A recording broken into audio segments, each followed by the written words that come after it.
Halo dan selamat datang di mata kuliah Sistem Multimedia. Materi pertama kita akan membahas mengenai dasar sistem multimedia.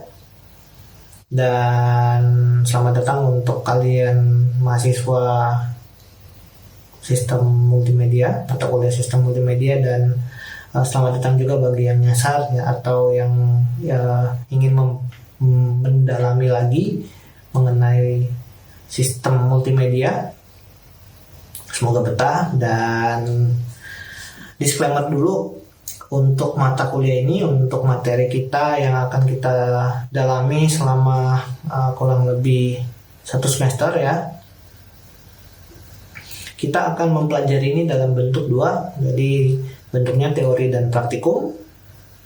Dan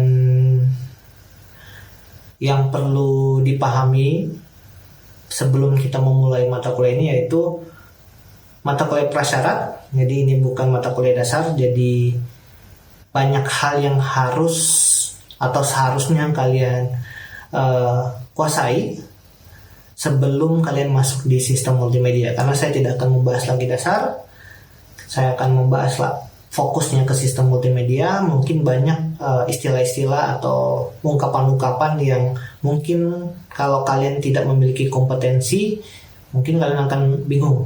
Nah, saran saya kembali lagi kuasain materi-materi yang saya minta.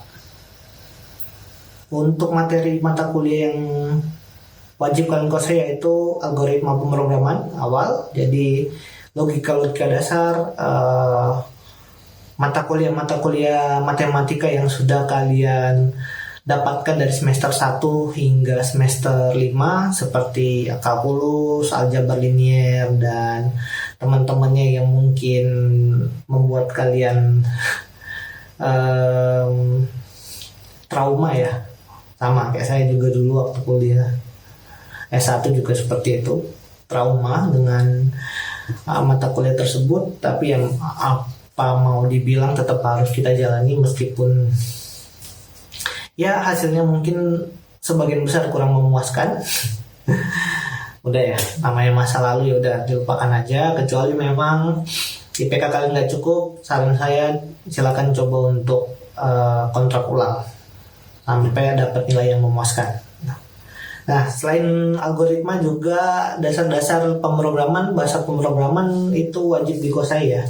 Karena nanti kita akan belajar beberapa studi kasus. Kita akan coding sedikit, meskipun saya sendiri sebenarnya codingnya itu pas-pasan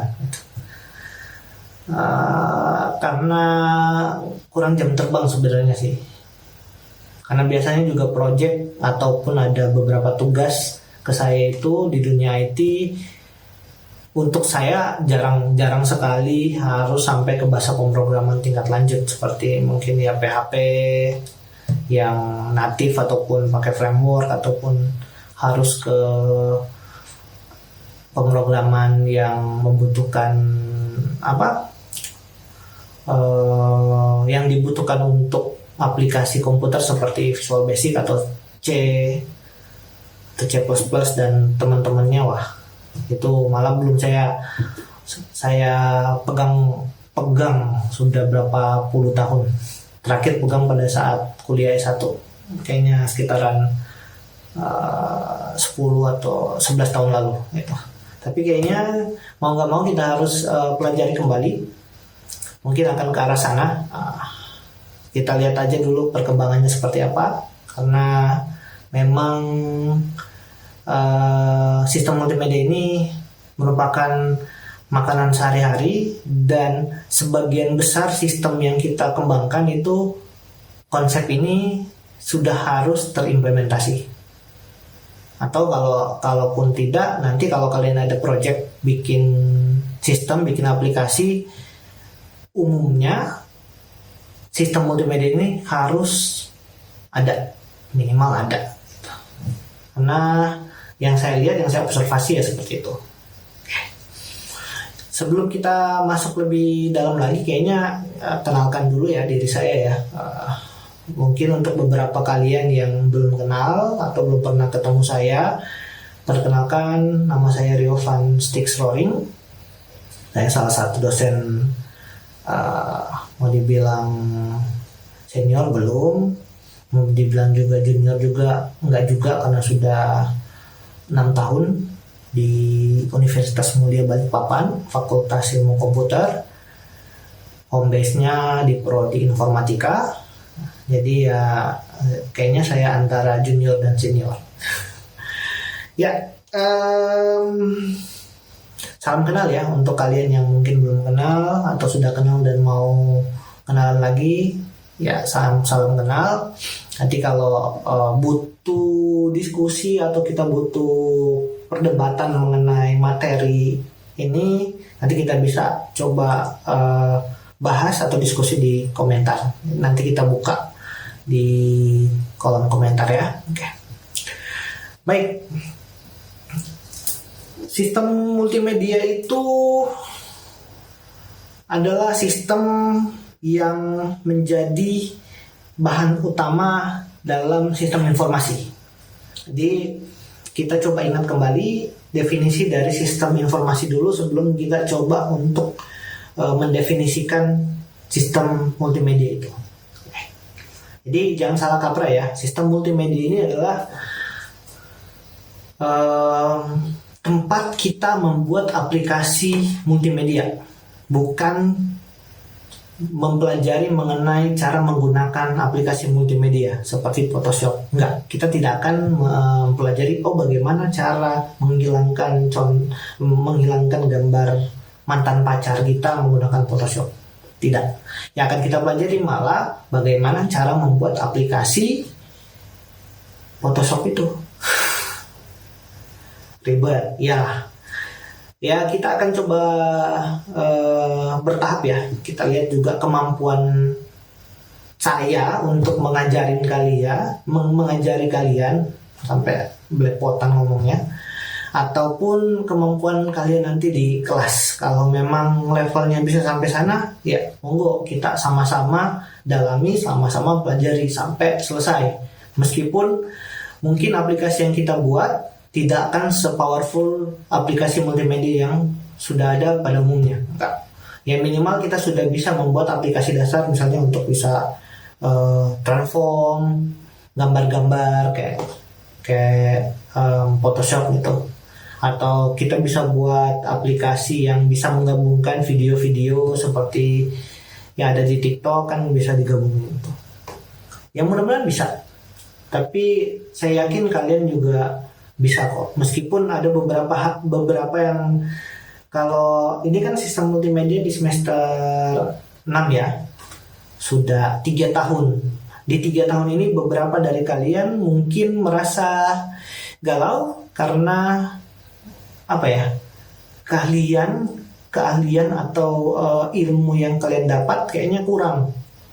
Tapi kita coba perlahan, nanti juga akan dibuat dalam bentuk praktikum interaktif supaya nanti kalian yang merasa kompetensinya kurang bisa coba sedikit demi sedikit untuk mengikuti yang lain.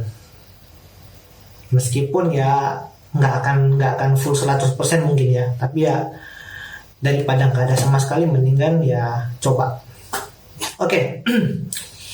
Sistem informasi adalah satu kegiatan yang menghubungkan 3 objek. 3 objek di sini, yang pertama perangkat lunak, yang kedua perangkat keras, yang ketiga manusia. Secara singkat mungkin bisa dijabarkan kalau kalian ingat definisinya. Perangkat lunak, perangkat keras, dan sumber daya manusia itu terhubung secara langsung dalam satu kegiatan. Contoh, misalnya kalau saya sebagai sumber daya manusia ya, sebagai operator. Nah, konsepnya seperti ini. Saya sebagai sumber daya manusia mencoba untuk mengakses sistem. Sistem di sini ada kebetulan pengolahan tabel ya, Excel. Saya ingin mengambil laporan anggaran belanja. Nah, ini yang ada. Saya memberikan perintah melalui perangkat keras ini, melalui mouse, melalui keyboard, dan alat bantu lainnya memberikan perintah untuk membuat laporan gitu. Laporan anggaran yang sudah diinput terlebih dahulu gitu. Kalau misalnya kita berikan perintah sebagai sumber daya manusia, kita perlu menguasai juga kompetensi-kompetensi dasar. Karena kalau sumber daya manusia yang ada di tempat kalian atau di institusi kalian itu tidak kompeten dalam menjalankan sistem, otomatis juga konsep sistem informasi ini akan menjadi kurang efektif. Kenapa? Karena meskipun aplikasinya powerful, tapi sumber dayanya tidak powerful, hasilnya juga sama. Cuman tahu ya print, oke, file. Diminta bos contoh ya, saya sumber dayanya diminta bos untuk nyetak anggaran belanja. Nah, kasus kali ini saya nggak punya printer dan bosnya minta PDF. Untungnya saya sebagai sumber daya manusia, contohnya sudah nguasain caranya nyimpen sebagai PDF. Tinggal pilih printer, ada Microsoft Print to PDF atau kebetulan ada Adobe PDF. Tinggal pilih, saya tinggal print seperti ini. Ini tinggal simpan ya, namanya permintaan bos. Save, tersimpan. Waduh, hujan kayaknya. Loh, tadi simpan di mana ya? Saya lupa, kayaknya di download. Waduh, di mana tadi simpan? Coba ulang deh. Nah itu salah satu, kalau misalnya sumber daya manusianya nggak kompeten, seperti saya lupa nyimpennya di mana ya. Wah, ini malah saya simpennya ke Google Drive-nya Pak Wisnu lagi. Bisa kena marah dekan nanti. Permintaan bos SK pencet. Nah, misalnya kalau kita buka, ini saya simpan di download, coba saya buka.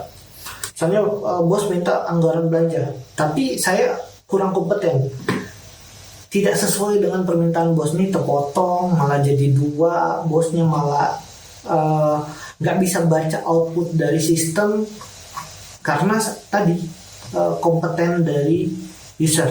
Hal ini memang nanti sebagai programmer kita bisa ngakali. Kita bisa coba, kalau kalian masih ingat mata kuliah interaksi manusia komputer, IMK, ada yang namanya user centered view. Gimana kita buat aplikasi yang sesuai dengan kebutuhan dari user, yang tidak membuat user itu kesulitan. Jadi apapun fitur yang kita lakukan, yang kita sediakan untuk user, itu memudahkan user atau terfokus kepada user itu, sehingga usernya meskipun tidak kompeten seperti saya, pada saat mereka menggunakan sudah bisa menggunakan secara maksimal. Itu contoh ya, itu contoh yang awal. Nah, tapi kalau di konsep aplikasi sistem multimedia, hal ini sepertinya kurang cocok. Kenapa kurang cocok? Karena meskipun sekuat apapun kita sebagai developer, sebagai programmer mencoba membuat aplikasi, tentu konsep sumber daya manusia itu tetap penting. Kenapa? Kalau sumber daya manusia itu tidak kompeten dalam menggunakan sistem, tetap juga kita akan kesulitan. Contoh, nggak bisa, ini tadi terpotong, kalau usernya juga tidak bisa, gimana ya cara memperbaiki ini? Kalau dia nggak tahu cara narik, ya sudahlah. Sejago apapun kalian jadi developer, kalaupun usernya tidak kompeten, ya sama aja bohong. Udah nyerah saya. Yang sudah terbiasa nerima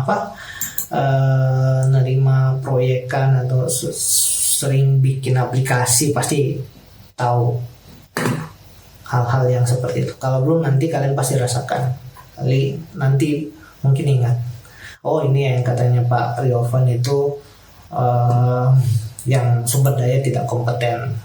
Tapi bukan berarti kita mengucilkan user kita ya, atau klien kita ya, atau pihak ketiga kita ya, bukan seperti itu. Cuman perlu juga kalian harus pintar menjadi developer, jadi programmer. Bagaimana konsepnya juga harus dikuasai, tidak hanya oleh kita, tapi juga pihak yang membutuhkan sistem yang kita rancang.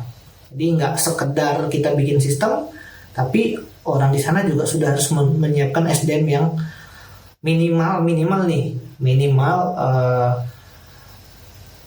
cepat nangkep. Jadi ketika kita ajarin, karena kita buat sistem juga harus ada training manualnya, harus ada manual booknya, minimal SDM itu cepat nangkep, atau ada istilahnya dalam dunia kerja ada yang namanya memiliki literasi komputer.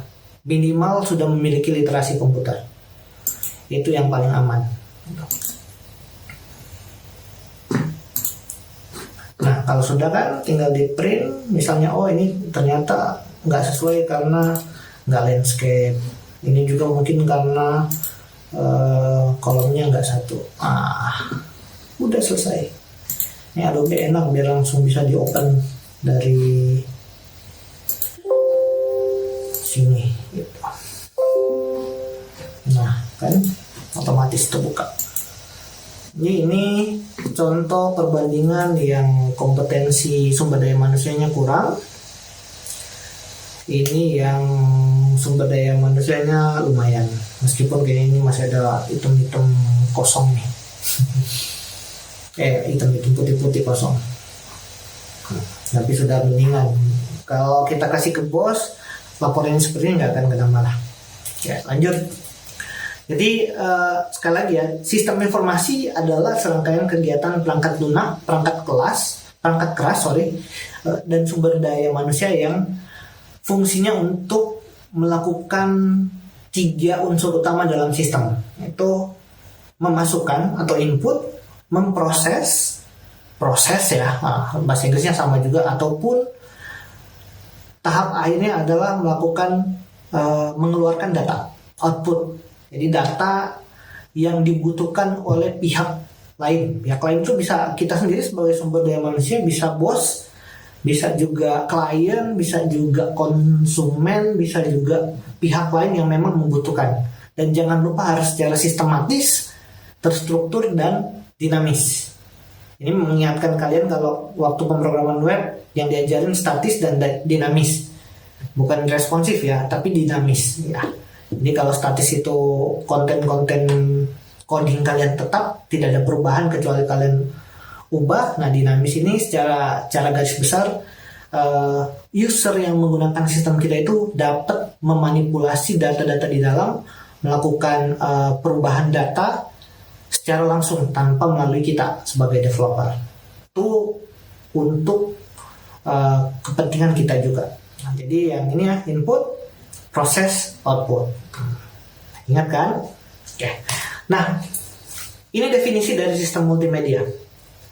Kurang lebih sama dengan informasi, yang membedakan fokus dalam sistem multimedia adalah memproses data-data yang bentuknya multimedia. Kalau kita mau jabarkan satu-satu panjang, banyak, ada gambar raster, gambar vektor, gambar video. Jadi ingat ya, video itu gambar. Kalau konsepnya kalian lupa, coba kalian pahami lagi. Video itu adalah gambar tidak bergerak yang dimanipulasi komputer seakan-akan dia bergerak gitu. Tapi kita nggak akan secara dalam ya untuk mempelajari konsep-konsep dasarnya. Nanti kalau kalian lupa, baca aja kembali mengenai konsep dasar multimedia gitu. Jadi ada teks, gambar, dan audio gitu. Secara garis besar. Jadi video itu sudah, kalau kita mau gabungin langsung aja ke gambar. Karena intinya sama. Kalau kalian memahami konsep dasarnya, pasti kalian akan bilang antara gambar JPEG dan video MP4 itu sama. Karena MP4 itu tergantung FPS-nya berapa, itu akan menghasilkan gambar tidak bergerak. Jadi kalau masih ingat ya, dulu pada zaman kalian SD mungkin suka gabut, nulis-nulis gambar di ujung kertas lalu kalian gerak-gerak. Nah itu konsep video, gerak sampai dia terakhir seakan-akan ada ilusi optik yang membuat mata kita itu melihat oh itu gambar bergerak, ada enggak. Itu diproses komputer, tidak bergerak, dicekrek semua pergerakan kita dan diputar seakan-akan itu gambar bergerak. Gitu. Prosesnya juga sistem multimedia pada umumnya yang kita gunakan adalah proses penyimpanan, ya, simpan gambar, simpan video, kenangan indah dengan teman-teman, dengan pacar, ya, ataupun audio.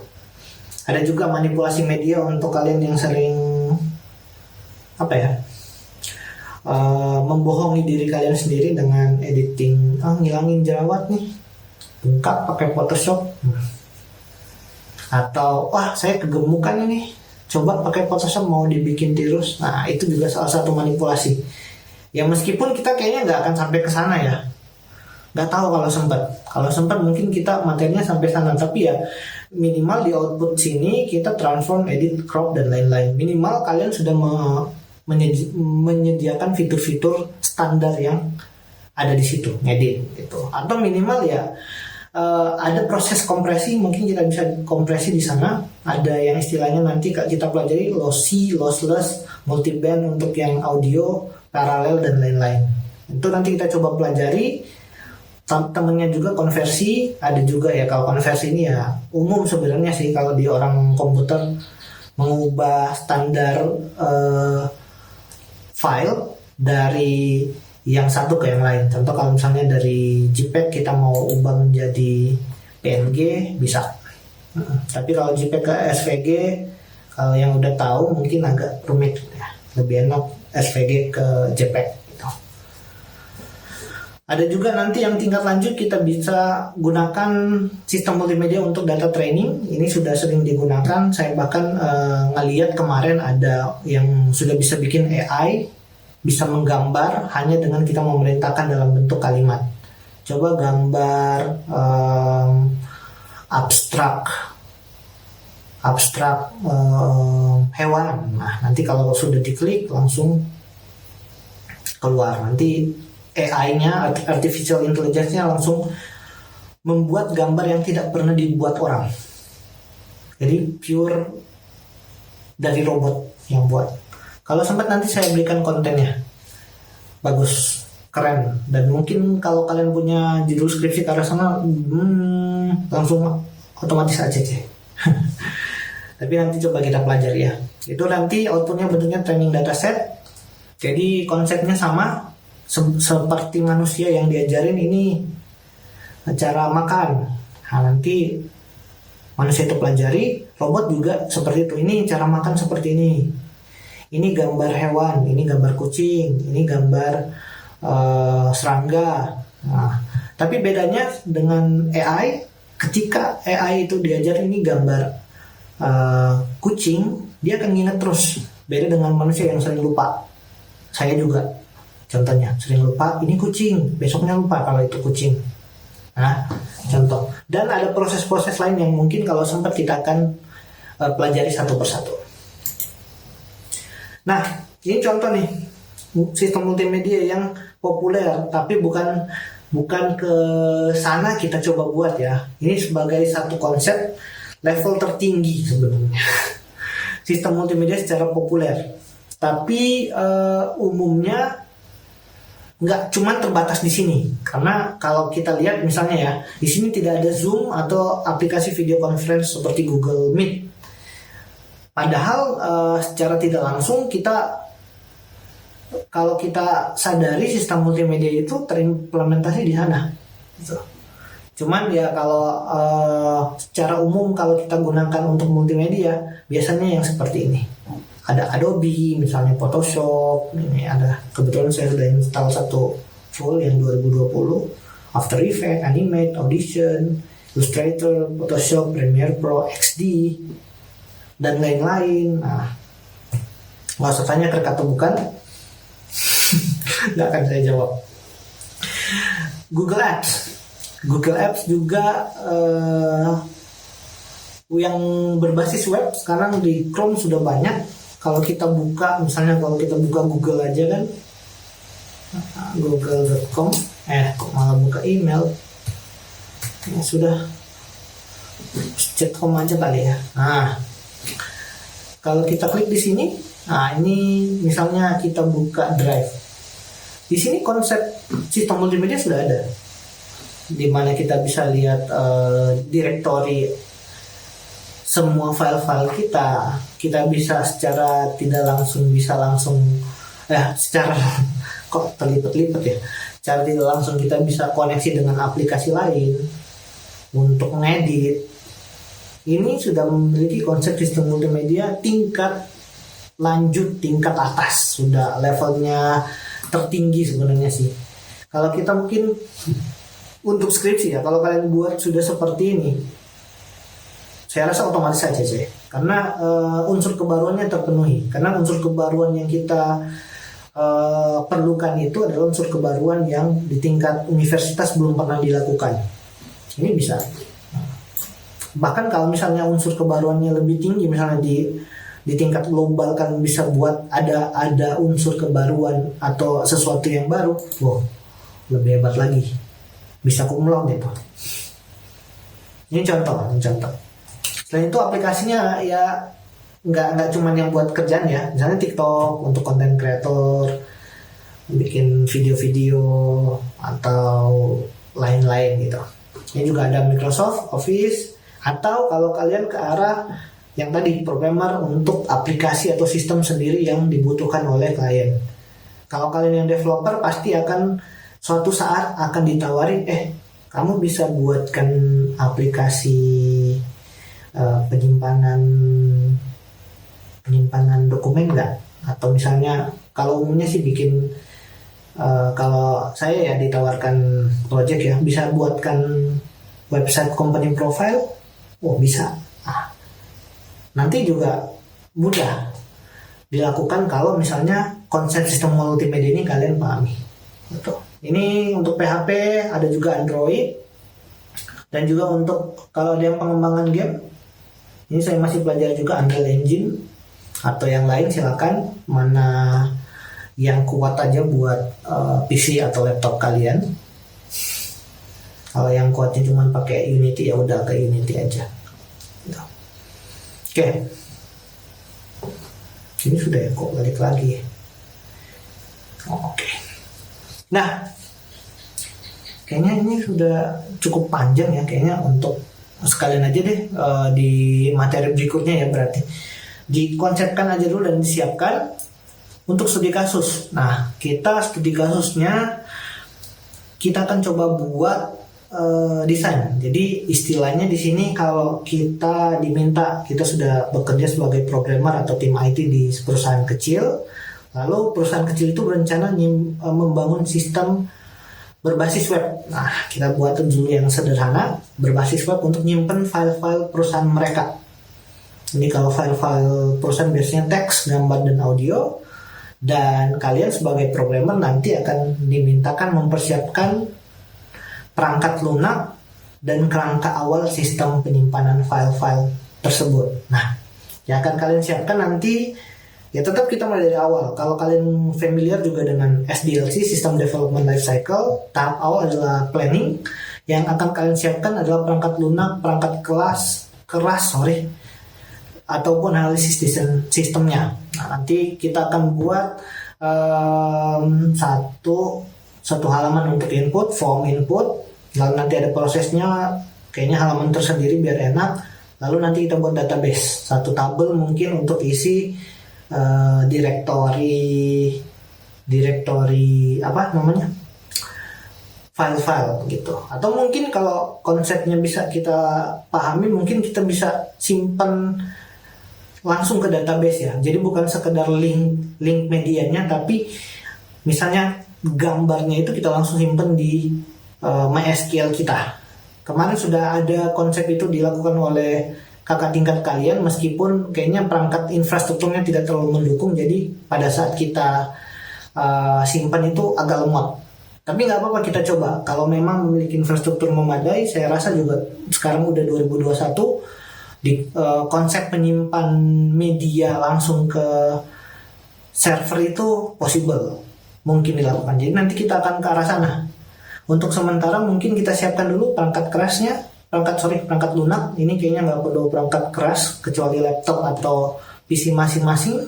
Yang nggak punya di mahasiswa UM ya, Universitas Mulia, nanti kita bisa pakai langsung di lab. Silakan gunakan lab sesuai dengan jadwal laboratorium kita, silakan dilakukan. Atau teman-teman lain yang mungkin kebetulan join mungkin bisa siapkan PC yang sudah memiliki text editor, karena kita nanti codingnya bukan coding drag and drop, kita akan kopas sebenarnya kopas dan ngedit sedikit. Saya juga nggak akan apa ya, jujur kalau coding itu tidak menghafal, karena kalau menghafal itu butuh jam terbang yang cukup tinggi. Jujur kalau saya malah HTML juga nggak terlalu apa ya, nggak terlalu dihafal, serius. Yang penting kita bisa googling nanti gitu. Ya, jadi siapkan, terserah kalian mau pakai yang mana. Ini ada beberapa contoh text editor, Notepad++, mau pakai Notepad biasa juga silakan. Mau pakai Notepad yang ini boleh, tapi kalau nggak ada warna-warnanya ya jangan salahkan saya ya, bingung biasanya. Jadi nanti disiapkan, kayaknya di video berikutnya baru kita akan pelajari. Jadi saya buatkan video sendiri untuk kita praktikum kalau sempat dalam 1-2 hari ini. Dan siapkan juga server, nanti kita boleh mau yang pakai local host, pakai beli komputer sendiri, pakai SAM, pakai WAM juga bisa. Atau yang kebetulan mungkin punya hostingan atau punya VPS atau apa yang satu cloud server sendiri, silakan. Bebas sih. Saya tidak akan membatasi kalian dari infrastruktur yang kalian sudah kuasai. Hanya saja selalu dalam konsep saya itu, kalau misalnya kita mengembangkan aplikasi dan ada beberapa aplikasi yang belum saya pelajari, belum saya familiar, karena saya lihat beberapa dari kalian malah memiliki jalur pembelajaran sendiri. Ada yang tiba-tiba belum saya pelajari, ada yang sudah pakai apa kemarin yang baru itu, saya sampai lupa namanya. Ada database yang memang jarang dipakai dan dia pakai itu, sampai lupa. Nantilah kalau ingat. Silakan. Kalau kalian juga misalnya mau langsung menggunakan framework ya silakan. Cuman saya nggak akan bisa bantu banyak karena framework juga di saya bukan fokus saya. Kebanyakan juga saya konsepnya juga hanya melakukan debugging. Jadi sudah melihat, tidak merancang dari awal, hanya saja troubleshooting biasanya saya yang lakukan. Jadi semampu saya akan saya bantu. Tapi untuk sementara siapkan dulu text editor, server, dan nanti kita akan coba buat sistem. Itu dulu untuk materi kali ini ya. Kalau misalnya nanti kita mau diskusi atau ada beberapa teori, karena ini masih teori semua, yang mungkin perlu kita diskusikan, nanti kita diskusi. Saya juga ingin melihat kalian kritis, dan sebisa mungkin kita carikan solusi. Kalau misalnya ada, Pak Riovan ini kayaknya konsepnya sistem multimedianya salah, gitu. Ya udah, nanti coba kita diskusikan. Kalau memang salah ya, kita coba gali. Yang penting jangan sampai berantem nanti di kolom komentar. Gitu. Ya itu dulu untuk sekarang. Untuk materi ini kayaknya sudah cukup panjang.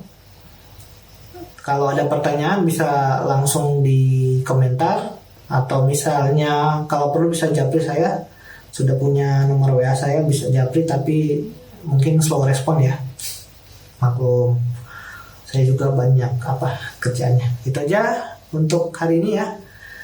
Sampai jumpa di materi berikutnya. Tetap semangat dan mana kanan atau kiri? Harus kiri. Salam hidup Mas.